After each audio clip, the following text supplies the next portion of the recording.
The entire landscape in Antarctica is changing very rapidly. The permafrost is melting and it's leaving all of these huge sinkholes all over the landscape. So I'm going to go ahead and play this video so that you can hear this, but it just go to show you how everything has really heated up in Antarctica. Um, the ice sheets are still melting. And I was reading a story yesterday that was talking about how warm the ocean temperature is up there. And it's causing the ice sheets to continue to melt and, the rising sea level and everything that's occurring on the earth.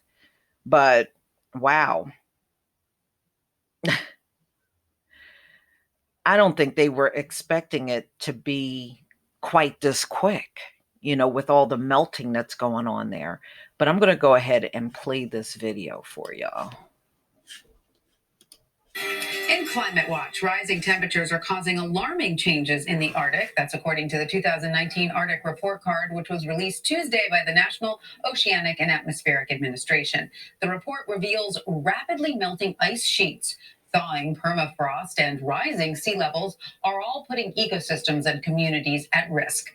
Danya Bacchus has more on what this all means for our planet. Scientists with the National Oceanic and Atmospheric Administration say ice in the Arctic is melting at an alarming rate as a result of climate change. These changes are affecting people today.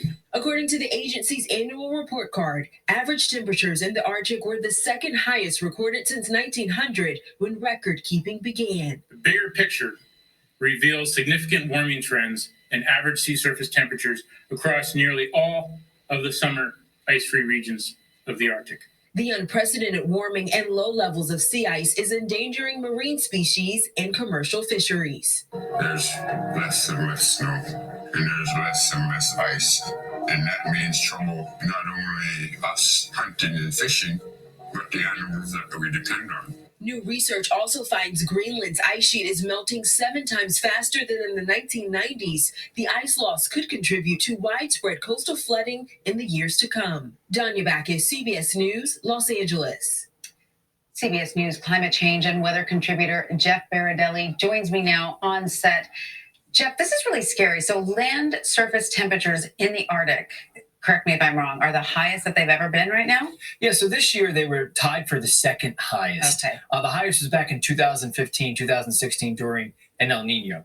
But certainly things are warming extraordinarily rapidly. For instance, in Alaska in the wintertime, since 50 years ago, we've seen temperatures rise around 6 to 9 degrees Fahrenheit during the winter. Think about that. 6 to 9 degrees higher than it was 50 years ago in Alaska. And all across the Arctic, you can see just how much temperatures have risen. About 5 degrees over the past 100 plus years or so Fahrenheit. That's about double or triple the rate of the rest of the globe. That's causing systemic and fundamental change. And are we talking about land surface temperatures and sea surface temperatures rising? Both of those things? Exactly. They're all rising across the board. Mm-hmm. Again, we're seeing everything change. Literally everything is changing in the Arctic. There's so many stats. I don't want to get lost in the weeds here. I just want to tell you my personal experience. I was a meteorologist, a full-time meteorologist all my life. And what prompted me to quit my full-time job and move into climate change was I saw change that was so alarming to someone who's been doing this his whole life in the Arctic that I needed to tell people, this is a bellwether. This is a canary in the coal mine. This is going to have ripple effects across the whole globe. There's no fence around the Arctic. Things are changing so rapidly that the next step is for it to come further south. And we're already starting to see it affect weather patterns all over the globe. Well, we are glad that you did that. We, for one, are glad, Jeff, that you stepped away from your old bank job. account isn't glad, but I'm glad you're glad. We are glad. But now, what kind of changes are happening to the ecosystem in the Arctic as a result of this? So everything is changing. If water temperatures this summer, for instance, we're about 10 to 13 degrees above normal in certain parts. Think about 10 to 13 degrees above normal. So fish are changing their migrating patterns. Arctic ice is breaking up to the point where indigenous cultures there aren't able to hunt the way they used to. The ground is breaking underneath their villages and houses, and we're seeing sinkholes form.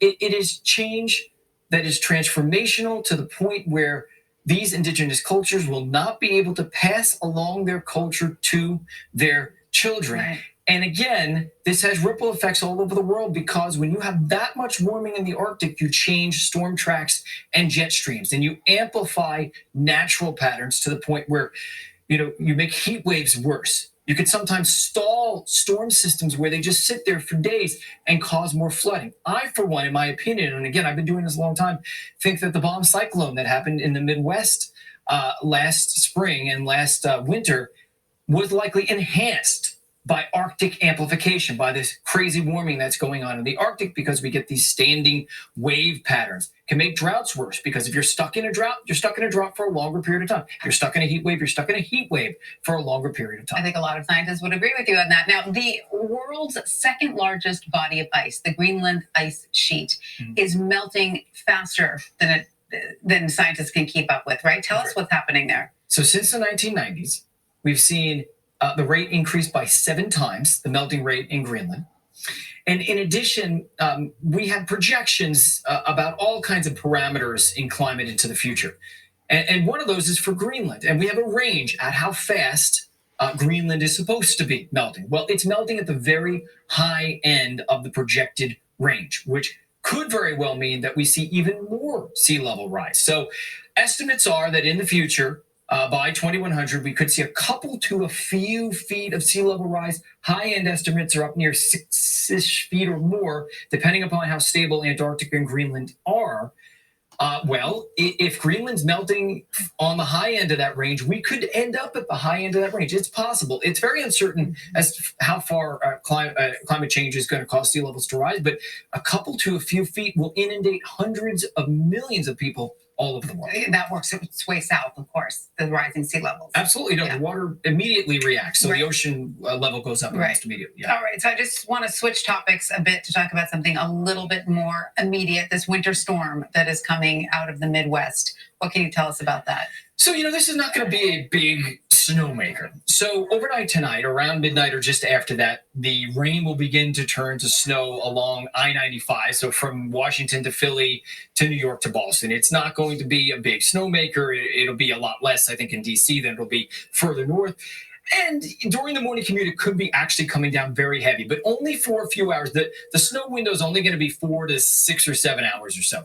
That means no more than generally 1 to 4 inches, and probably most of the big cities on the much lower end of that, because it'll be warm. It was in the 50s today, so the ground is not really going to allow it to accumulate. So, slushy 1 to 2 inches, but it's going to happen during the morning commute, so that could cause problems. The bigger story is how cold it's going to get afterwards. So, today we were in the mid to upper 50s to near 60 in New York City. Balmy in New York. It stays in the 30s tomorrow, and then near freezing on Thursday, and it'll stay in the 20s in places like Boston, and temperatures are dropping 30 to 40 degrees in some areas from today to tomorrow across places like the Northeast and Great Lakes. So it's a lot. And that storm is not going to head to the Northeast? Well, that storm is going to be moving through our area tomorrow, but it'll be done in New York City and Boston by the late morning hours, and then after that it dries out. So it's kind of a quick shot. It's a little bit of snow, but it's not. Yeah, it's just a dramatic change from today to tomorrow. That's the big story. All right. Well, I did enjoy the temperatures in the 50s today. I guess sayonara to that. Exactly. Well, Jeff Fairjoy, thank you so much for joining us. You're welcome. All right, y'all. This Earth is really going through a lot of changes, and I think these things are supposed to occur. I also believe at some point in time, these ice sheets that we are seeing now will not exist on this earth. They won't be here anymore. And it's going to impact everything, especially people that are living on islands where you're totally surrounded by water.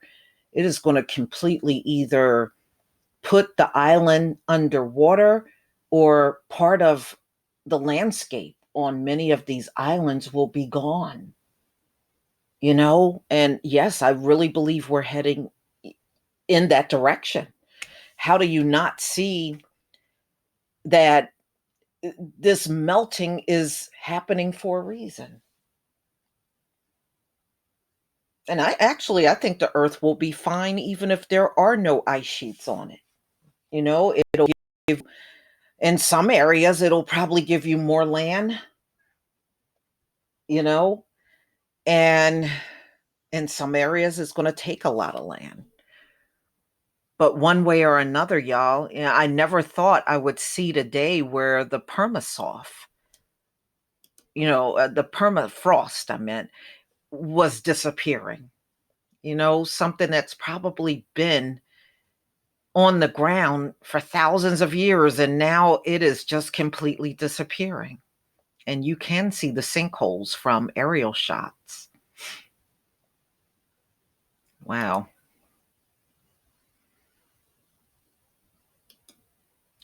This stuff is changing forever.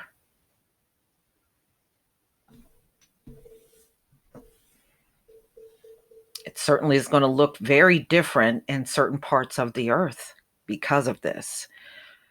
But y'all, please tell me what you think, of all of the changes that are occurring in Antarctica. Please leave your comment and subscribe. Don't forget to hit on the notification bell, and I'll see you on the next video. Peace, family.